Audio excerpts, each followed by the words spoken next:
Hello അസ്സലാമലൈക്കും എല്ലാവർക്കും പുതിയൊരു വീഡിയോയിലേക്ക് സ്വാഗതം.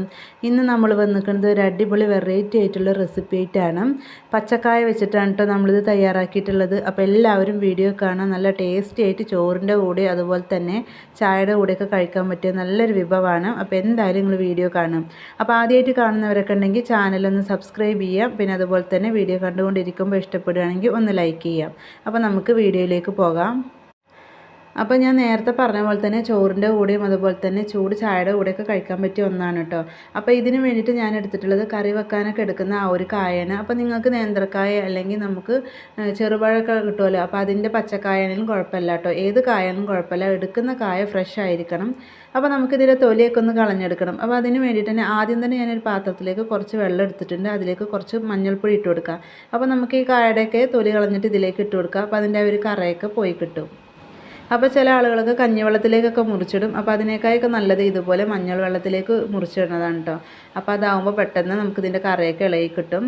ഇപ്പോൾ ജസ്റ്റ് തൊലി കളയാന്ന് പറഞ്ഞാൽ നമ്മൾ ചിപ്സൊക്കെ ഉണ്ടാക്കാനായിട്ട് നേന്ത്രക്കായൊക്കെ തൊലി കളയില്ലേ, അതുപോലെ കളഞ്ഞെടുത്താൽ മതി കേട്ടോ. പെട്ടെന്നായിട്ട് കിട്ടും. നമ്മൾ ഫ്രഷ് ആയതുകൊണ്ട് തന്നെ പെട്ടെന്ന് തൊലിയൊക്കെ കിട്ടും. പെട്ടെന്ന് തൊലി കിട്ടാൻ വേണ്ടിയിട്ട് ഇതിൻ്റെ 2-3 ഭാഗത്തും ഇങ്ങനെ വരയിട്ട് കൊടുത്താൽ മതി കേട്ടോ. അപ്പോൾ പെട്ടെന്ന് നമുക്ക് തന്നെ തൊലി ഇളക്കി എടുക്കാൻ പറ്റും.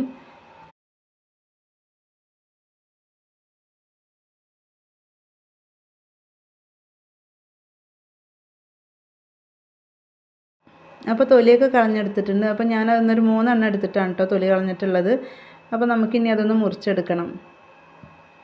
ഒരുപാട് നേരം ഇട്ട് വെക്കേണ്ട ആവശ്യമൊന്നുമില്ല കേട്ടോ. ജസ്റ്റ് ഇതിലൊന്ന് ഇട്ടിട്ടൊന്ന് ഒന്ന് കഴുകണ പോലെ ഒന്ന് ആക്കിയാൽ മതി. എന്നിട്ടൊന്ന് എടുത്താൽ മതി. ഇനി നമുക്കൊന്ന് കട്ട് ചെയ്തെടുക്കാം കേട്ടോ.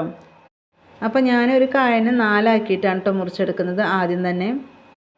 അപ്പോൾ ഇതൊക്കെ നമ്മൾ എടുക്കുന്ന കായക്കനുസരിച്ചായിരിക്കും. വലിയ കായാണെങ്കിൽ ഒന്നും കൂടെ നമുക്ക് 4-5 ഒക്കെ പീസാക്കാം. ചെറുതാണെങ്കിൽ ഒരു 3 പീസൊക്കെ ആക്കിയാൽ മതി. പിന്നെ ഇതാ ഇതുപോലെ ഒന്ന് മുറിച്ചെടുക്കണം കേട്ടോ. മുറിച്ചെടുക്കുമ്പോൾ ഇതിൻ്റെ ആ ഒരു നീളം ചിലപ്പോൾ ചെറുതോ വലുതൊക്കെ ആവും.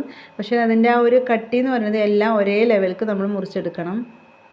അപ്പോൾ എല്ലാതും ഒരേ കട്ടിയിലാണെങ്കിൽ നമുക്ക് കുക്ക് ചെയ്തെടുക്കുന്ന സമയത്ത് എല്ലാതും ഒരേപോലെ ആയി കിട്ടും കേട്ടോ. അല്ലെങ്കിൽ കട്ടി കൂടുതലുള്ളത് ആവാൻ ബുദ്ധിമുട്ടായിരിക്കും.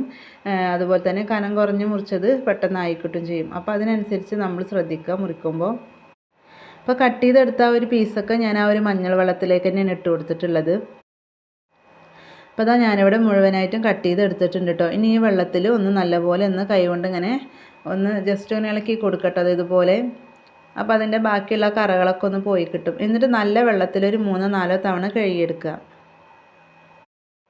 അപ്പോൾ കായ മുറിച്ചെടുത്തതൊക്കെ നല്ലപോലെ കഴുകി വൃത്തിയാക്കി കൊണ്ടുവന്നിട്ടുണ്ട്. ഇതിൻ്റെ കറകളൊക്കെ പോയിട്ടുണ്ട് കേട്ടോ. നമ്മൾ ആ മഞ്ഞൾ വെള്ളത്തിൽ കഴുകിയതുകൊണ്ട് തന്നെ ഇതിൻ്റെ കറകളൊക്കെ പോയിട്ടുണ്ട്. ഇനി നമുക്ക് വേണ്ടത് ഇതൊന്ന് തിളപ്പിച്ചിട്ടെടുക്കണം കേട്ടോ. അപ്പോൾ അതിന് വേണ്ടിയിട്ട് കുറച്ച് വെള്ളം സ്റ്റൗവിൽ വെച്ചിട്ട് നല്ലപോലെ ഒന്ന് ചൂടാക്കി എടുക്കാം. ഈ വെള്ളത്തിലേക്ക് കുറച്ച് മഞ്ഞൾപ്പൊടി അതുപോലെ തന്നെ ആവശ്യത്തിന് ഉപ്പും ചേർത്ത് കൊടുക്കുന്നുണ്ട്. നമ്മൾ മഞ്ഞൾപ്പൊടി ഇട്ട വെള്ളത്തിലാണ് കഴുകിയെടുത്തിട്ടുള്ളത്. അപ്പോൾ ചെറുതായിട്ടൊരു മഞ്ഞ കളർ ഉണ്ട്. അപ്പോൾ ഈ ഒരു മഞ്ഞൾപ്പൊടി നിങ്ങൾക്ക് വേണമെങ്കിൽ മാത്രം ചേർത്ത് കൊടുത്താൽ മതി കേട്ടോ. നമുക്ക് കുറച്ച് കൂടുതലായിട്ട് തന്നെ വെള്ളം വെച്ച് കൊടുക്കാം കേട്ടോ. അപ്പോൾ മഞ്ഞൾപ്പൊടിയൊക്കെ ഇട്ട് കൊടുത്തിട്ടുണ്ട്. ഇനി ചെറുതായിട്ട് ഇങ്ങനെ തിള വരുമ്പോൾ, അതായത് ചെറിയൊരു കുമിളകൾ ഇങ്ങനെ വരുമ്പോൾ നമുക്കിതിലേക്ക് ഇട്ട് കൊടുക്കാം.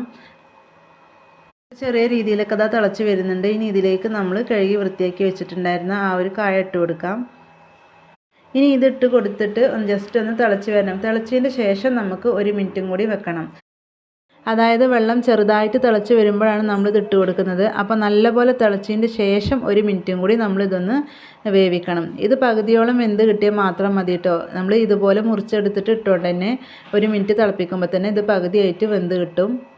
അപ്പോൾ നമ്മൾ കായൊക്കെ ഇട്ടിട്ട് നല്ലപോലെ തിളച്ച് വന്നിട്ടുണ്ട്. ഇനി ഏകദേശം 1 മിനിറ്റോളം തന്നെ നമുക്ക് ഇതുപോലെ തിളപ്പിച്ചിട്ടെടുക്കാം. കറക്റ്റ് 1 മിനിറ്റ് തന്നെ തിളപ്പിച്ചിട്ടെടുക്കുക കേട്ടോ. കൂടുതലായിട്ടുണ്ടെങ്കിൽ ഇത് നല്ലപോലെ കുക്കായി പോകും. പിന്നെ നമ്മളിത് ഫ്രൈ ചെയ്തെടുക്കുന്ന സമയത്ത് ഇത് കുഴഞ്ഞു പോകും. നമുക്ക് അത്യാവശ്യം ക്രിസ്പി ആയിട്ടാണ് ഇത് കിട്ടേണ്ടത്.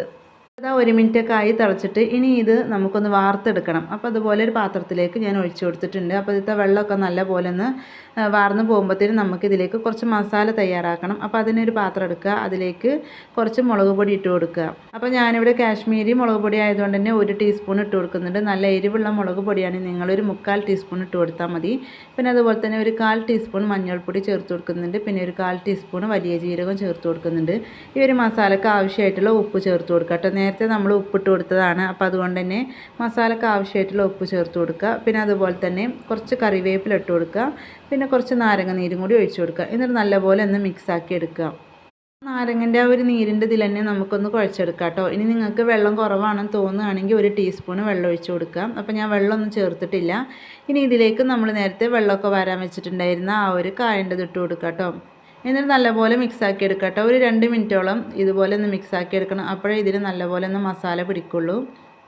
അപ്പോൾ അത് നല്ലപോലെ മിക്സാക്കി എടുത്തിട്ടുണ്ട്. മസാലയൊക്കെ നല്ലപോലെ പിടിച്ചിട്ടുണ്ട്. ഇനി നമുക്കിത് റെസ്റ്റ് ചെയ്യാൻ വെക്കേണ്ട ആവശ്യമൊന്നുമില്ല. പെട്ടെന്ന് തന്നെ ഫ്രൈ ചെയ്തെടുക്കാം. ഇനി ഇതുപോലെ ഒരു പാന് സ്റ്റൗവിൽ വെച്ചിട്ട് നല്ലപോലെ ചൂടായതിന് ശേഷം അതിലേക്ക് വെളിച്ചെണ്ണ ഒഴിച്ചു കൊടുക്കാം. കൂടുതലായിട്ട് എണ്ണ ഒഴിച്ചു കൊടുക്കേണ്ട ആവശ്യമില്ല കേട്ടോ. ഒരു 4 ടേബിൾ സ്പൂണിൻ്റെ അടുത്തൊക്കെ എണ്ണ ഒഴിച്ചു കൊടുത്താൽ മതി. പിന്നെ വെളിച്ചെണ്ണനെ എടുക്കാൻ ശ്രദ്ധിക്കുക. അപ്പോഴേ നല്ലൊരു നാടൻ ഫ്ലേവർ കിട്ടുള്ളൂ. ഇനി എണ്ണ നല്ലപോലെ ചൂടായതിന് ശേഷം ഒരു മീഡിയം ടു ലോ ഫ്ലെയിമിലേക്ക് ഇട്ട് കൊടുത്തിട്ട് നമ്മൾ നേരത്തെ മിക്സാക്കി വെച്ചിട്ടുണ്ടായിരുന്ന ആ ഒരു കായൻ്റെ പീസുകളൊക്കെ ഇട്ട് കൊടുക്കാം. ഹൈ ഫ്ലെയിമിലിട്ട് ചെയ്തിട്ടുണ്ടെങ്കിൽ അതിൽ ആ ഒരു മസാലകളൊക്കെ പെട്ടെന്ന് കരിഞ്ഞു പോകും. നമുക്ക് ക്രിസ്പി ആയിട്ട് കിട്ടില്ല. അപ്പോൾ നമ്മൾ എന്തായാലും മീഡിയം ടു ലോ ഫ്ലെയിമിലിട്ടിട്ട് ഇത് ചെയ്തെടുക്കാം. ഇതിൽ നമ്മൾ മുഴുവനായിട്ട് ഇട്ട് കൊടുക്കരുത് കേട്ടോ. കുറച്ച് ഇട്ടിട്ട് നമുക്ക് ഇതുപോലെ ഫ്രൈ ചെയ്തെടുക്കാം. മുഴുവനായിട്ട് ഇട്ട് കൊടുത്തിട്ടുണ്ടെങ്കിൽ നമുക്കിത് തിരിച്ചിടുമ്പോഴൊക്കെ ബുദ്ധിമുട്ടായിരിക്കും. അതുപോലെ തന്നെ മീഡിയം ടു ലോ ഫ്ലെയിമിലിട്ടിട്ട് 3 മിനിറ്റോളം തന്നെ നമ്മൾ ഇതുപോലെ വെക്കണം കേട്ടോ. എന്നിട്ട് നമ്മൾ തിരിച്ചിട്ടാൽ മതി. എന്നാലേ നമുക്ക് ക്രിസ്പി ആയിട്ട് കിട്ടുള്ളൂ. ഇത് നമ്മൾ 6 മിനിറ്റോളം തന്നെ കുക്ക് ചെയ്തെടുക്കണം. നമ്മൾ പെട്ടെന്ന് തവി വെച്ചിട്ട് ഇളക്കി കൊടുക്കരുത്. ആ പാൻ കൊണ്ട് തന്നെ ജസ്റ്റ് ഒന്നിങ്ങനെ ചുറ്റിച്ച് കൊടുത്താൽ മതി. ഇടയ്ക്കിടയ്ക്ക് ഇങ്ങനെ ഒരു 3 മിനിറ്റ് കഴിഞ്ഞിട്ട് മാത്രം നമ്മൾ തവി കൊണ്ട് ഒന്നിങ്ങനെ മറിച്ചിട്ട് കൊടുത്താൽ മതി. നമ്മൾ നേരത്തെ മസാല തയ്യാറാക്കിയപ്പോൾ നമ്മൾ മുളക് പൊടിയാണ് എരിവിന് ചേർത്തിട്ടുള്ളത്. അപ്പോൾ നിങ്ങൾക്ക് മുളക് പൊടിയുടെ കൂടെ കുരുമുളക് പൊടി വേണമെങ്കിൽ അതും ചേർക്കാം കേട്ടോ. അപ്പോൾ ഒന്നുകൂടി സ്പൈസി ആയിട്ട് കിട്ടും. ഇപ്പോൾ ഏകദേശം 3 മിനിറ്റ് ആയിട്ടുണ്ട്. ഒരു സൈഡ് ആയിട്ടുണ്ട് കേട്ടോ. നമുക്ക് തിരിച്ചിട്ട് കൊടുക്കാം. അപ്പോൾ എല്ലാതും തിരിച്ചിട്ട് കൊടുത്തതിന് ശേഷം ഇതുപോലെ തന്നെ 3 മിനിറ്റോളം വെക്കുക. അപ്പോഴേ നമുക്ക് കറക്റ്റായിട്ട് കിട്ടുള്ളൂ. ഇത് തിരിച്ചിടുമ്പോൾ തന്നെ നമുക്കറിയാം ഇതിൻ്റെ ഒരു സൈഡ് നല്ലപോലെ ക്രിസ്പി ആയിട്ടുണ്ട്. അതേപോലെ തന്നെ മറ്റേ സൈഡും ആയി കിട്ടണം കേട്ടോ. ഒരുപോലെ 2 സൈഡും ആയാലുള്ളൂ നമ്മൾ കഴിക്കുന്ന നേരത്തൊക്കെ നല്ല ക്രിസ്പി ആയിട്ട് കിട്ടുള്ളൂ. നിങ്ങൾക്ക് ഇങ്ങനെയല്ല കൂടുതലായിട്ട് ഓയിലിൽ ഫ്രൈ ചെയ്തെടുക്കണമെന്ന് വെച്ചെങ്കിൽ അങ്ങനെ വേണമെങ്കിലും ചെയ്യാം. ഇതാകുമ്പോൾ നമുക്ക് കുറച്ച് ഓയിൽ മതി. ഇപ്പോൾ ഇതാ 2 സൈഡും ഏകദേശം ആയിട്ടുണ്ട്. ഇനി നമുക്ക് ജസ്റ്റ് ഇതുപോലെ എന്നിങ്ങനെ ഇളക്കി കൊടുക്കുക. എന്നിട്ടൊരു പാത്രത്തിലേക്ക് നമുക്ക് മാറ്റാം. അപ്പോൾ നമുക്ക് ഈ ഒരു പാനിൽ നിന്ന് ഇത് മാറ്റുമ്പോൾ തന്നെ നല്ല ക്രിസ്പിയാണ് കേട്ടോ. അപ്പോൾ നിങ്ങൾക്ക് കാണുമ്പോൾ തന്നെ അറിയാം കുഴഞ്ഞൊന്നും പോവാതെ നമുക്ക് കിട്ടിയിട്ടുണ്ട്. ഇനി നമുക്ക് ബാക്കിയുള്ളതും ഇതുപോലെ തന്നെ ഒന്ന് ഉണ്ടാക്കിയെടുക്കാം. നമ്മൾ കാശ്മീരി മുളക് പൊടിയാണ് ചേർത്തത്. അപ്പോൾ അതുകൊണ്ടാണ് ഫ്രൈ ചെയ്ത് വന്നപ്പോൾ നല്ലൊരു കളർ കിട്ടിയിട്ടുള്ളത് കേട്ടോ. അപ്പോൾ ഇതിലേക്ക് കുറച്ച് ഓയിലും കൂടി ചേർത്ത് കൊടുക്കാം കേട്ടോ. ഓയിലിൻ്റെ അളവ് കുറച്ച് കുറവാണ്. അപ്പോൾ നമുക്ക് കുറച്ചും കൂടി ഇതിലേക്ക് ഒഴിച്ച് കൊടുക്കാം. അപ്പോൾ ഇതും നമുക്ക് ലോ ഫ്ലെയിമിലേക്ക് ഇട്ട് കൊടുത്തിട്ട് ഒരു 6 മിനിറ്റോളം വേവിച്ചെടുക്കാം. അപ്പോൾ പച്ചക്കായൊക്കെ കിട്ടുമ്പോൾ നിങ്ങൾ എന്തായാലും ഇതുപോലെ ഒന്ന് ട്രൈ ചെയ്ത് നോക്കട്ടോ. കൂടുതലായിട്ട് നമുക്ക് പണികളൊന്നുമില്ല. പെട്ടെന്ന് ഉണ്ടാക്കിയെടുക്കാൻ പറ്റും.